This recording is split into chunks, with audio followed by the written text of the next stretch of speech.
Good morning, everybody. Welcome to our CommBeBiz webinar with the MEP Paul Ruebig. He is with us this morning. I'm very honored because we are live broadcasting from the European Parliament in Brussels right now. Mr. Ruebig is MEP since 1996, and he will talk to us today on the future of EU research policy and further bioeconomy research. Mr. Ruebig is original from Austria, and he is in Parliament since 1996. I mentioned that already. There he has been very active in innovation policy and research policy. He also is chair of STOA, which is the Technical Assessment Office of the European Parliament, with organizing very, very interesting panels and conferences with researchers from around the world. And Mr. Ruebig leads this panel and chairs the panel. And he is an agri-engineer. So we are very honored to have him with us at our CommBeBiz webinar on research policy this morning. And I give over to you, Mr. Ruebig. Please start your presentation. Yes, thank you so much, Mrs. Schreiber. I'm very honored that we can do something for scientific development, for research, for education. It's very clear that the European Parliament tries to find out how can we support the technological development. We run 20 committees in the House, and of course they need scientific advice. That's the reason why we now founded the European Parliament's Research Service. And within this European Parliament's Research Service, we employ now approximately 300 interdisciplinary scientists who give advice to us how we can do better and what the newest and the leading edge knowledge which we can use for making political decisions. STOA is a panel which is elected out of the 20 committees.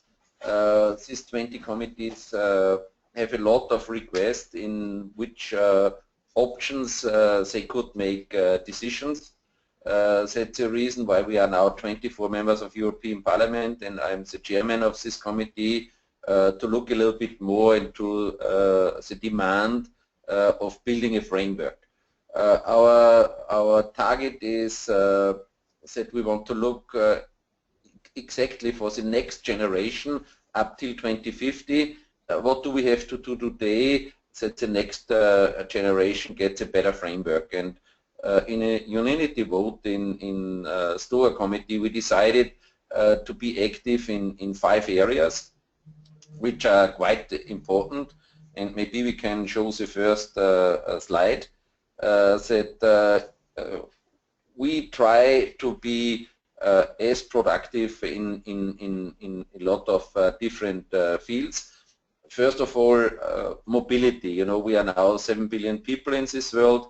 2050, maybe we are 10 billion people. So how can we create sustainable mobility for persons, for goods, for ideas, for kilowatts and gigabytes, and so on? Global mobility would be a big issue, and as an idea we had the question of public ticketing. So how can you move around the world and get your tickets for the public transport?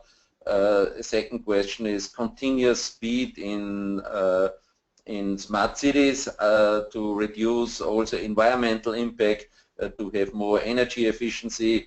So mobility will play a very important role, from the taxi driver to Uber and to the self-driving car. New business models are appearing, so mobility will play a very important role. And it's, of course, Europe must set a resource efficient and sustainable economy. And in this focus, we look to the second part of our activity. It's the question on sustainable resources. And now we are in the heart of our debate, the future of bioeconomy. So we published now a study on how to feed 10 billion people in 2050. So what can bioeconomy give us as a new chance on these resources, on the waste streams, on value-added products, so food, feed, bio-based products and bioenergy. What can we do in this area? And it's very clear that if we produce meat instead of cereals, the food production has to be 7-fold more than we have it today. So from where do we get the water? How is the biodiversity developing? Is it really a competition between renewable energy and food and feed? And how this competition will be organized? We all know it, tank or plate. Do we eat the things which grow, or do we put it into the tank of our car to get energy out of it? And do we have a system where raw material is treated in the right way, and which framework can we build about using raw material from taxation to mining? A lot of questions which are around. The third area is the question of information and communication technology. We are now in a revolution where the real world is mirrored in the virtual world, and our next generation has to learn how to move within the virtual world. So the world of algorithm, the Internet of Things, how can we solve the question on transparency and privacy, blockchain, new currency monies.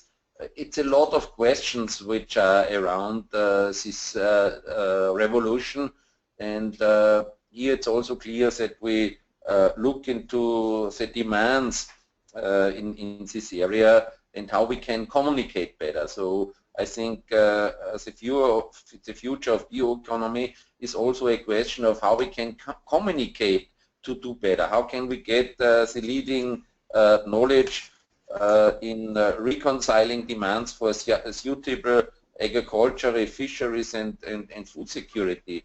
How can we communicate in the least developed countries? Are we able to put some renewable energy units which enables them to communicate via devices which are easy to use? And do we get a new communication platform like Google changed the name to Alphabet? They developed now a new language like the Chinese did, that they painted everything, and now Google will show us everything in pictures. So if you make a picture of a red wine glass, you don't have to use the word red wine glass. You show it, and anybody in the world will understand what it means. So it's a change of paradigm, and STOA is on front in these ideas, and we try to analyze and to look which framework from the legal point of view we can deliver. The fourth point which we have is, we call it perfect life. Perfect life means which technologies are there to help the people to get better results in their health and environmental and cultural situation. And at present we are producing a study on precision agriculture, because robotics, precision agriculture, what change do we have in producing things for our health? So what can we do in bioengineering to find out what's in nutrition, what is the best for our body? So we are concentrating very much on the bioeconomics in the first 1,000 days after a child is produced. All the genomics are made in mankind, and up to your 17th year all these things are developed, and from this time it's decreasing, and then we look very much to the last 1,000 days of mankind before hopefully we go into paradise, and what can we do to help the people in the last 1,000 days. And of course nutrition will play a very important role. The diagnostics will play a very important role. We learn more and more how we could live better and which advice we can give from the kindergarten to the people in the pension area. How can we help them to make understood what's the best framework for them? And the last part, the fifth agenda is that STOA is looking very much onto think tanks in this world, universities, scientific units on the political level to connect them, and we developed a new way of approaching this. We call it the silo and pipe strategy. How can we break up all these knowledge silos, and how can we connect them by pipes? And you know, I'm an agricultural engineer. I really see a silo in front of me. I see pipes moving in and out of the silo.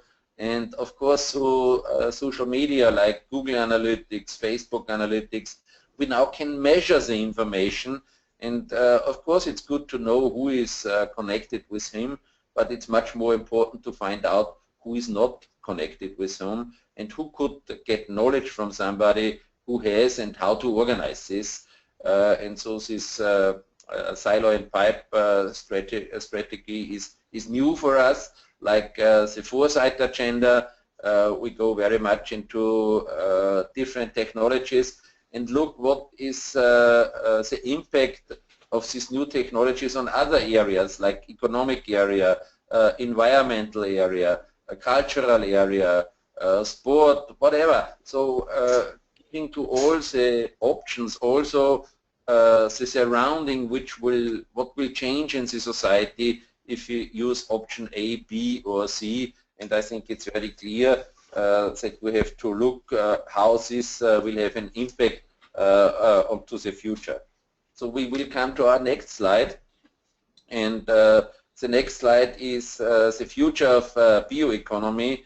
You know, we have the three key aspects in action plan, at least developing new technologies and processes for the bioeconomy is done in this study on precision agriculture, which hopefully will be finished end of this year. And then of course we will publish it. We will look to the developing markets and competitiveness in bioeconomy sectors. Of course, we should look what the demand of the people is, how can we educate them to use the right framework in bioeconomy, and of course pushing policy makers like me and stakeholders like you to work more closely together. That's the silo and pipe debate which we have.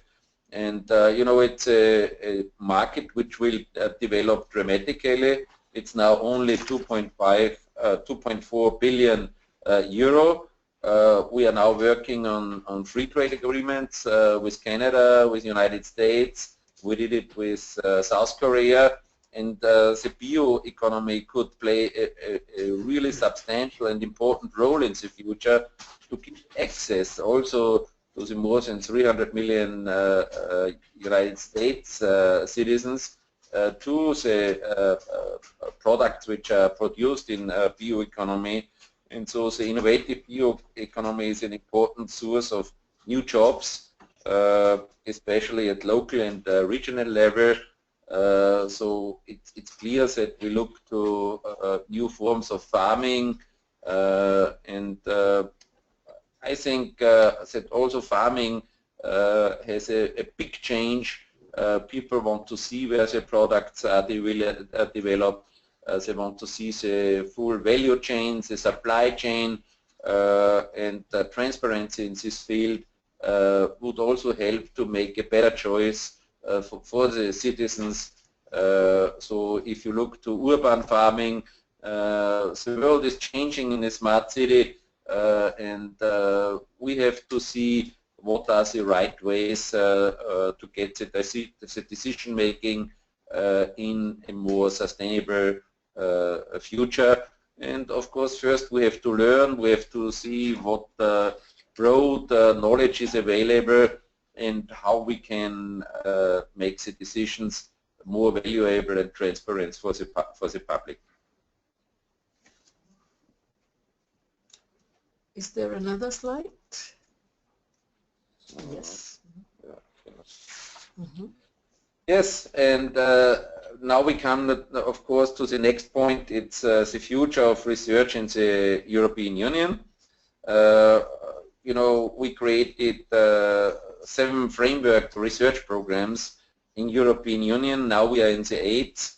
We call it Horizon 2020. It's the biggest EU research and innovation program with nearly 80 billion euro being made available over 7 years.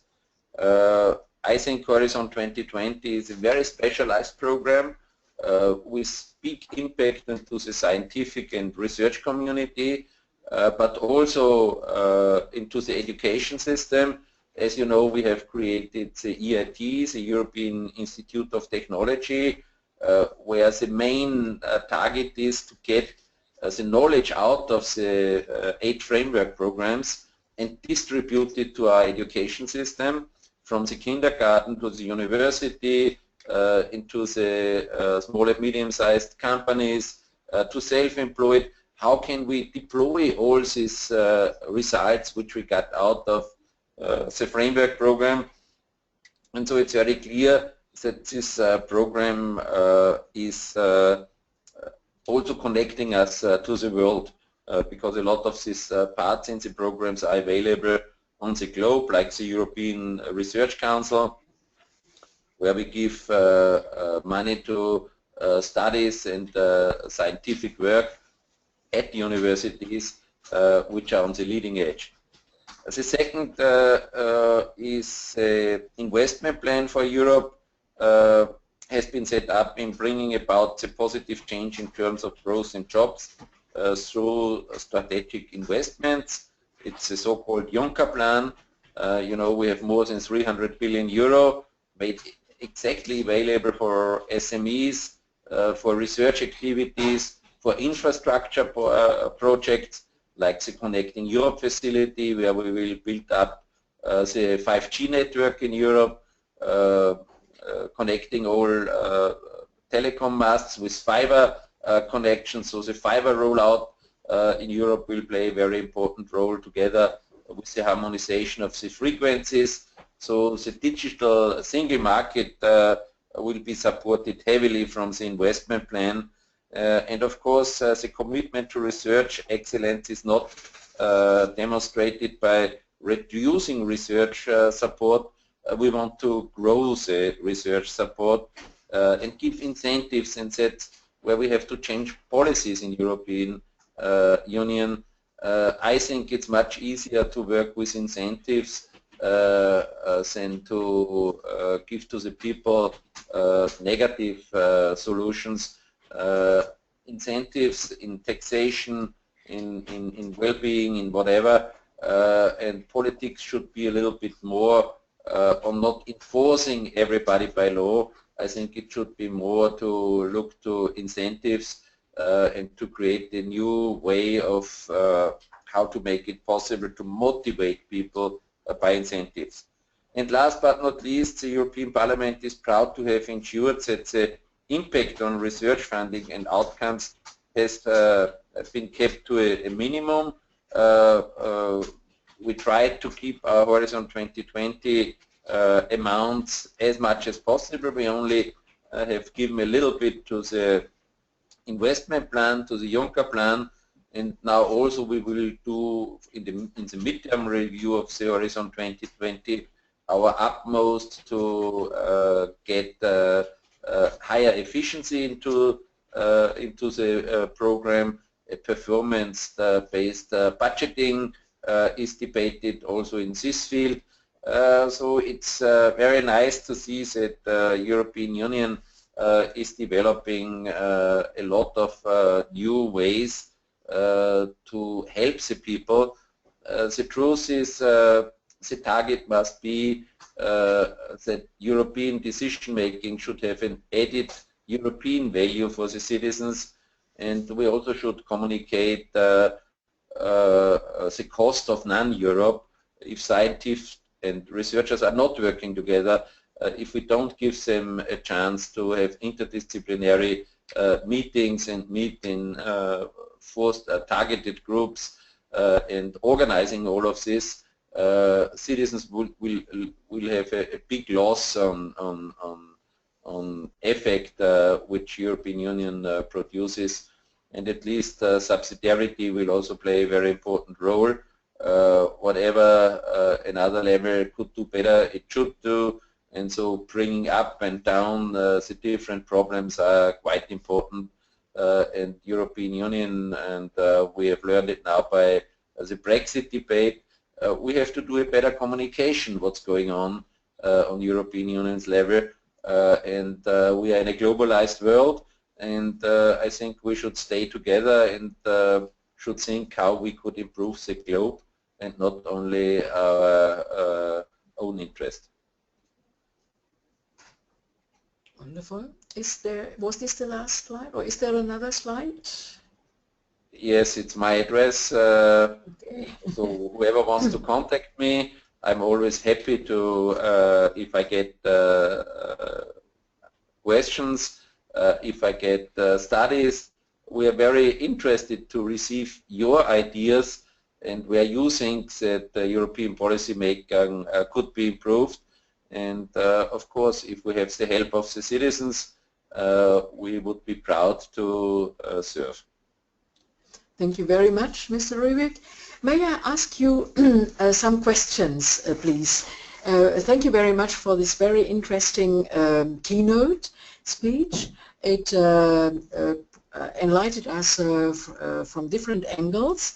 And the first questions I have about the communication, because you know CommBeBiz is the project to communicate better bioeconomy to business. And we see that people have difficulties sometimes to understand the European research, and it should be more highlighted and more translated to normal people. Do you intend also to lay out or to roll out more projects in that sense, that research communication and communication on innovation should be made more and better understandable, available to the citizens? Is there a plan or something? Yes, you know, in the European Institute of Technology, we now plan a so-called food kick, where we bring together like-minded people in the food production, of course also production, and this new platform will enable to have better communication on what's the newest development in this field. So of course we also use social media more and more. So if you use a Twitter account or Facebook or LinkedIn or whatever we have, it's much easier for the people to use it because you can use it anywhere, and you can have very targeted information. And of course, if we analyze it afterwards, who has communicated with whom, which idea was interesting or not. So our last STOA annual lecture, we had 1.4 million hits in the internet on this meeting. It shows if you use the right agenda, people are very interested, and we have to analyze where is the interest with market research, with opinion research. We have to know much better what people want to have and qualify it. As an example, you also can look to Brexit as an example. Not everybody was going to the vote to vote in favor. We had a minority who voted for Brexit. It's only approximately a third of the people who had the right to vote who definitely decided for Brexit. So let's see what the majority wants to have from the political level, from the parliamentary democracy. In Great Britain, what the people think that parliaments and the government should do now. And of course they have to wait what's more important and where people will benefit, or is Great Britain afterwards still existing, or is it united? So it's a lot of questions where the public information will play a big role, and the published information is not always the public opinion. There's a big difference from what is communicated and what you hear if you're in a restaurant speaking with people. Mm-hmm. Yeah. Also taking up what you told about silo and pipes, I know that STOA is working on a matrix to visualize these silos and their interdependencies. Could this be exploited also for communication policy, to people to explain what's actually going on and interaction and what developments could come? Is there something foreseen? Yes, the one project is within STOA. We will come up to the end of the year with the first silo and pipe paper, where we'll demonstrate on the example on STOA what we did and how we think we could structure this information policy.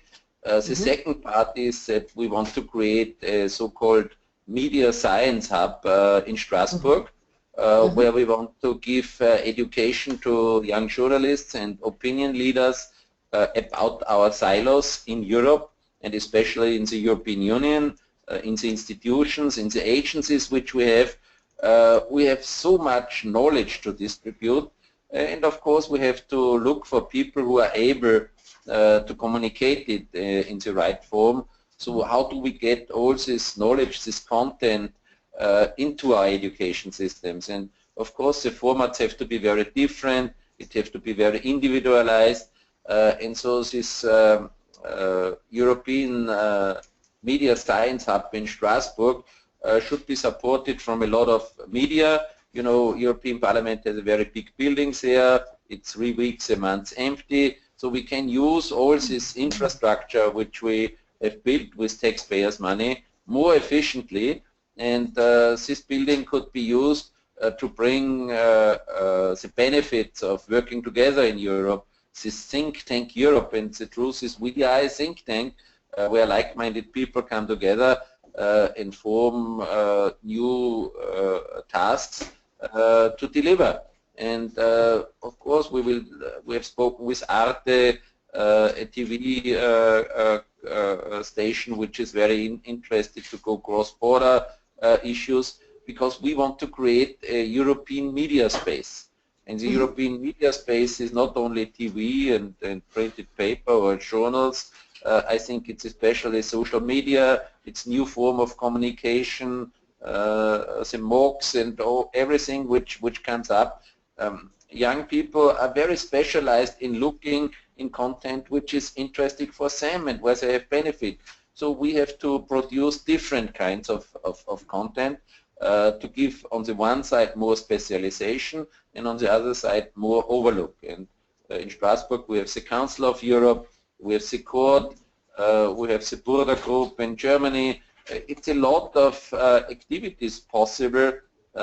We have ENA, you know, the École Nationale d'Administration. So it's a lot of possibilities to bring people together, and that's what we enjoy, bringing people together and giving them the chance to benefit from the communication. When will this media science hub start? It started in a way that we now try to bring people together. We have a parliamentary association which now made the first meetings with different people out of the media to find a way how to establish it in the best way. We had talks with the CEOs from Arte. We will go on in this debate because it should be a demand-driven activity where journalists and people who want to know something about the European Union and the activities should have a better platform to get part of the information links which we want to create. One question I have also for the finance, not about the media science hub, but the finance of future research programs. I know that the first plannings for the new multi-annual framework, this means the funding after 2021, have started now. And maybe a provocative question, do you see a future for a program like Horizon 2020, or will there be balance shifts towards more industry research or towards more basic research? You know, I think both is important, and we know that circular economy is a rising star, where we see that people look more and more into the details. And also the midterm review of the Horizon 2020 we look a little bit more into what is the best kind of energy production with energy storage, security of supply. We will have new ideas in food production, so what can we do in the area of robotics? How can we help the farming to do it in the right way? And it's clear that every 2 years the knowledge of this world now is doubling. So how can we cope with the information structure behind this doubling of knowledge every year?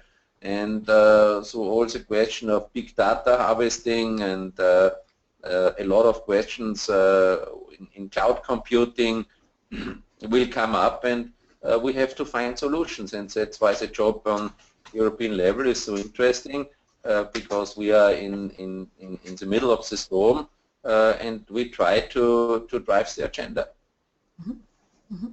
Very interesting.